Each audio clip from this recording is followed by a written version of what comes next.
Hi, this is Karen Downey, and I'm going to be discussing the dash in this video. A couple of general rules regarding the dash. First of all, it's made up of a space, two hyphens, and a space. So looking at this first sentence, we took several steps to complete space, hyphen, hyphen, space, understand the problem. Okay, so that's considered one dash. And you'll hear me talk about one dash. You'll also hear me talk about a set of dashes. Okay. The other rule is that you do not capitalize the first word after a dash unless you have a proper noun following the dash, a proper adjective, or the pronoun I. That should actually be in quotes. Okay, even if what follows is a complete sentence, and that's what I've done in this next example. Officer, comma, do you realize, dash, and then they start their whole thought over again. Tell me what you found out during your interview of this witness. And from here to the end is a complete sentence. So even though it's a complete sentence, you do not capitalize after a dash. There are only 4 dash rules, so that makes this a fairly short unit, and they are listed here. The dash is used to set off parenthetical phrases or non-restrictive phrases that already contain commas, and that's going to be an important point that I'll come back to later, that already contain commas. We also set off or surround non-restrictive clauses that already contain commas. Number 2, parenthetical clauses will be set off by dashes, and I'll go into what the parenthetical clause consists of. Number 3, interruption in the flow of the sentence should be set off by dashes. And the last one, a dash should be used before such words as these, they, and all when they summarize a preceding list. Okay, let's get into dash rule number 1. So we're going to be surrounding, with a set of dashes, parenthetical phrases or non-restrictive phrases that contain commas. So if your parenthetical phrase, your non-restrictive phrase, your non-restrictive clause has commas in it, you will surround that clause with dashes. If it doesn't have commas in it, remember we surround it with commas, but it becomes a little bit cumbersome when you're setting the whole phrase off with commas and that phrase has commas in it already. That's why we go to dashes to surround it instead. Okay, so surround the unit with dashes when it occurs in the middle of the sentence. Okay. Let's go back to semi-rule 5. You might want to flip back to that in your punctuation packet. And we talked about this thing called a unit there.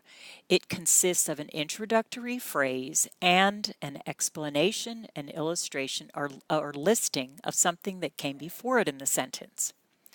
There are 6 introductory phrases that will kick this unit in. Okay, namely, to wit, that is to say, for example, and for instance. If the unit falls at the end of the sentence, that's when we use semi-rule 5. So here's my unit right here. I'm just going to take that block and pretend it's not there in my sentence for a second. So if the sentence read, the defendant used a weapon to hold up the clerk, and then I put that unit at the end, then I would have semi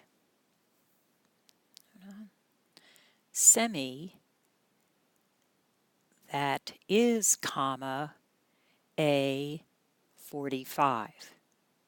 Okay. And this is what I'm calling my unit. It consists of the introductory phrase, that is, and an explanation of something that came before it, a 45 explains what weapon was used. However, when that unit, the introductory word or phrase, and the explanation, when that falls in the middle of the sentence, you will surround it with dashes. Okay. And the reason again is this comma right here. So what we're going to do, so this is now considered a parenthetical phrase that has a comma in it. And that's why we have to surround it with dashes. The next example is also a non-restrictive phrase with a comma in it.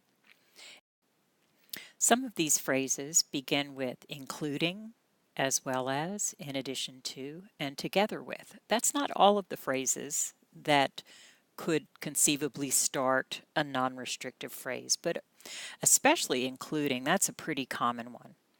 So when you have these phrases that have commas in them, you will surround that non-restrictive phrase or clause with dashes.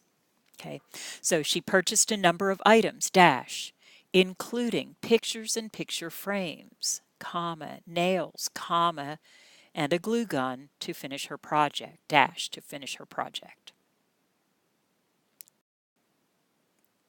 Dash Rule 2 states parenthetical clauses are set off with dashes. Keep in mind, parenthetical means it's an interrupter in the sentence, and you can also look at it as not necessary in the sentence. Clause meaning it has a subject and verb in it.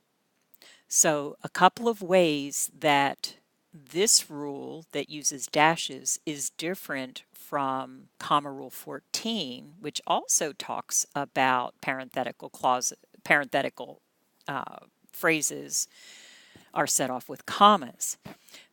The way this is different is these interrupters really break up the flow of the sentence, and they have a subject and a verb in them.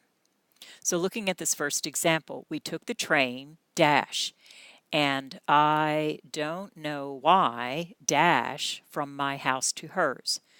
So this parenthetical clause can be taken out of the sentence. We don't need it. And it also contains a subject and verb. Next example. Delisha kept calling the company, dash. Their number is 713-555-2300, dash, but no one answered. So this interrupter is actually a complete sentence. It has a subject, a linking verb, and a predicate nominative. Okay. We don't need it in the sentence. It interrupts the flow, so we go ahead and surround it with dashes. Dash Rule 3. This is what I call the self-interruption. A person will start off in one vein, one topic of conversation, and interrupt it before they finish their complete thought and start off on a new thought, okay, as we see in this first one. Turn to page, I see you do not have the exhibit. So they start off talking, they don't finish their thought, and then they start a new thought all over again. So they're interrupting themselves. Notice there's only one dash. There's not a set of dashes. You'll put a period at the end of the sentence. The other way this dash is used, the self-interruption dash, is when the speaker says a word or phrase and then realizes he or she made a mistake, and then they correct themselves. Class, you will need to memorize, oops, I made a mistake. Let me fix that.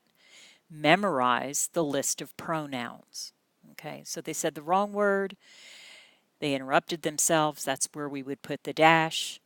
And then the word memorize And again, never caps after a dash unless you have, as we had up here, the pronoun I, a proper noun, or a proper adjective. The last dash rule is dash rule 4. It says, a dash should be used before such words as these, they, and all when they summarize a preceding list. In other words, your list will come at the beginning of the sentence. You put the dash, and then you'll have a word, these, they, or all, that summarizes that list. So Carlos, Samantha, and Jackson. These were the students who represented our department at the convention. Next sentence, a lantern, a knife, and a backpack, dash. They are the most important items to take on a camping trip.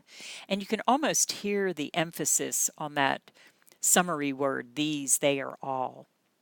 And the last one, Russia, China, Indonesia, and the Philippines, dash, all were involved in a war over shipping lanes. I find this to be the easiest dash rule to apply. I want to add a quick comment before we finish, in that as you write on your machine as a court reporter, periods are extremely important to get in as you write. Question marks are important to get in as you write. The third most important piece of punctuation is the dash. If you can train yourself when you hear those interruptions, especially the self-interruption, to get those in your writing, get them in your notes, it will really improve your ability to transcribe. It will make it much quicker for you. You won't be thinking about what happened here. Why doesn't this make sense? And that's all for this video.